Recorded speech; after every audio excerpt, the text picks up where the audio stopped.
हाँ जी दोस्तों, नमस्कार।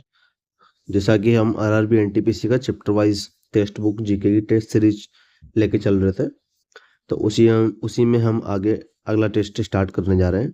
ठीक है, तो आज का हमारा जो अगला टॉपिक होगा दोस्तों, वो होगा एंशिएंट हिस्ट्री में ही post modern and pre Gupta period. Okay, तो इसके पहले हमने मौर्य एम्पायर किया था। अब हम पोस्ट मॉडर्न एंड जो गुप्ता और जो गुप्त काल के पहले के जो भी काल हैं उनके बारे में मोस्ट इंपॉर्टेंट क्वेश्चन हम यहाँ पे डिस्कस करने जा रहे हैं।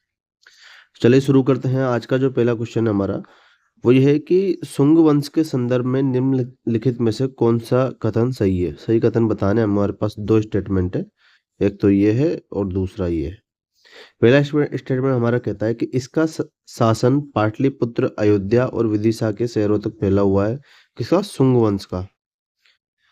और दूसरा है शुंग राजवंश के तुरंत बाद गुप्त वंश का उत्तराधिकारी बना। ये बिल्कुल गलत हो जाएगा। दूसरा यहाँ पे दोस्तों पहला सही है। जो शुंग वंश का शासन काल था वो पाटलिपुत्र, अयोध्या, विदिशा इन तक फैला हुआ था, लेकिन शुंग के तुरंत बाद गुप्त वंश नहीं आता दोस्तों। शुंग के तुरंत बाद दोस्तों आया था कण्व वंश। तो यहाँ पे केवल एक ही सही होगा हमारा। चलो अगला क्वेश्चन में हम बढ़ते हैं। अगला क्वेश्चन हमारा कहता है कि अश्वघोष निम्नलिखित में किस राजा के दरबारी कवि थे। दोस्तों आपको पता है कि अश्वघोष किसके दरबारी कवि थे? कनिष्क के। कनिष्क को आप जानते हैं बहुत अच्छे से। कनिष्क नहीं, फोर्थ बुद्धि मीटिंग करवाई थी दोस्तों। चौथी बौद्ध सभा राजा कनिष्क ने करवाई थी। कहाँ पर?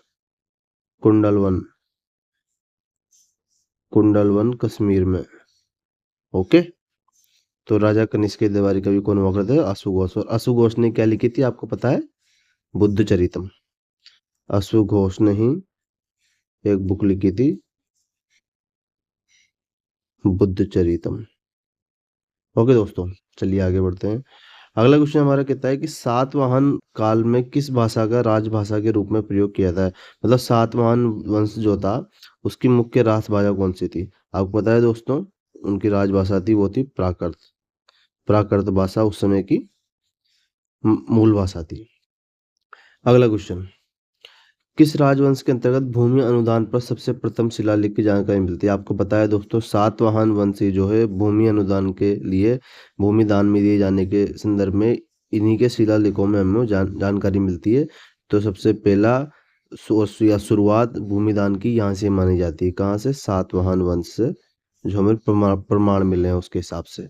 ओके, अगला क्वेश्चन हमारा क्या कहता है कि निम्नलिखित में से किसने सांची स्तूप की लकड़ी की वेदी के स्थान पर पत्थर की वेदी का? मतलब है जो सांची स्तूप में जो बौद्ध के स्तूप हुआ करते थे, जो उनके उसको बताता है कि डेथ को, मृत्यु का जो प्रतीक है स्तूप, तो वहां पे पहले लकड़ी की हुआ करते थे, उनको तोड़ के पत्थर का बनाया गया। तो ये किसने किया था दोस्तों? दोस्तों ये आपको पता है, ये करवाया था पुष्यमित्र शुंग ने। ओके, चलिए आगे बढ़ते हैं। निम्नलिखित में से काल तीनों को जमाना है कौन कौन से वंश के हिसाब से? सातवाहन वंश, वाकाटक वंश, चालुक्य वंश। सही कूट। तो दोस्तों ये तो वैसे ही लाइन में दिए गए हैं, तो हमारा ये ऑप्शन सही हो जाएगा। सबसे पहले सातवाहन वंश था, फिर वाकाटक उसके बाद के हैं, चालुक्य तो और उसके बाद के चालुक्य। ये दक्षिण भारत में, ये हमारा भारत है तो ये दक्षिण भारत में पाया जाता है। चलिए आगे बढ़ते हैं। अगला क्वेश्चन हमारा कहता है कि प्राचीन भारत के सिक्कों के संदर्भ में, प्राचीन भारत के सिक्कों के संदर्भ में निम्नलिखित कथनों पर विचार कीजिए। तीन स्टेटमेंट दे रखे हैं हमको और पूछा है कि कौन सा सही है इनमें, ये बताना है।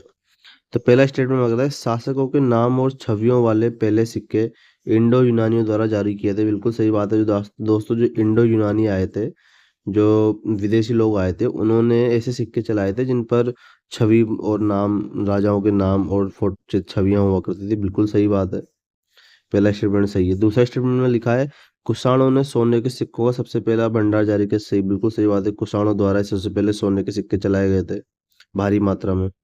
तीसरा स्टेटमेंट हमारा पंजाब और हरियाणा के योधे जैसे आदिवासी गणराज्य द्वारा भी सिक्के जारी किए थे। बिल्कुल सही बात है, वहां भी आदिवासी समुदाय, छोटे समुदायों ने पंजाब और हरियाणा में उनके द्वारा भी सिक्के चलाए गए थे। दोस्तों यहाँ पे हमारा ऑप्शन डी 1 2 3 तीनों ही ऑप्शन सही है।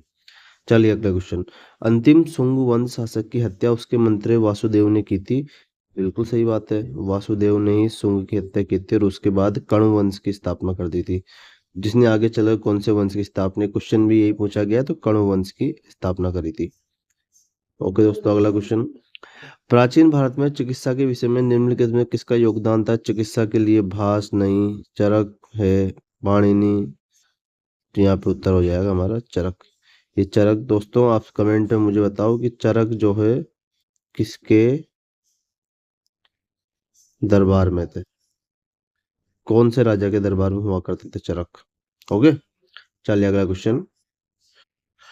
गौतमीपुत्र सतकर्णी एक शासक थे। गौतमीपुत्र सतकर्णी कौन से शासक के थे? गौतमीपुत्र सतकर्णी मौर्य के नहीं थे, पूर्वी गंगा पार्थियन सातवाहन वंश के ही एक सात शासक हुए हैं गौतमीपुत्र सतकर्णी, जो काफी फेमस पूछा जाता है। सातवाहन वंश के सबसे फेमस, सबसे प्रसिद्ध शासक तो गौतमीपुत्र सतकर्णी हुए हैं। ओके दोस्तों, तो इसी प्रकार हमने इम्पोर्टेंट आज भी हमने 10 क्वेश्चन कंप्लीट कर लें और इसी तरह हम ये सीरीज को कंटिन्यू लेके चल रहे हैं जो आपकी टेक्स्ट बुक में दी हुई है, आरआरबी एनटीपीसी की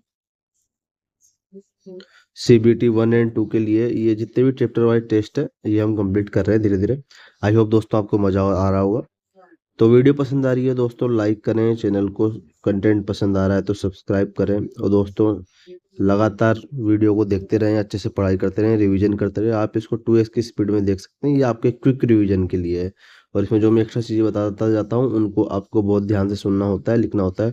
एक एक लाइन, एक एक शब्द दोस्तों अपने आप में एक क्वेश्चन है। ये 10 क्वेश्चन तो मैं करवा रहा हूँ, ये 10 क्वेश्चन नहीं है दोस्तों, मैं आराम से इसमें 30 से 40 क्वेश्चन आपके कवर होते हैं, क्योंकि साथ में मैं हर एक क्वेश्चन में 2-3 चीज़ एक्स्ट्रा बता देता हूँ।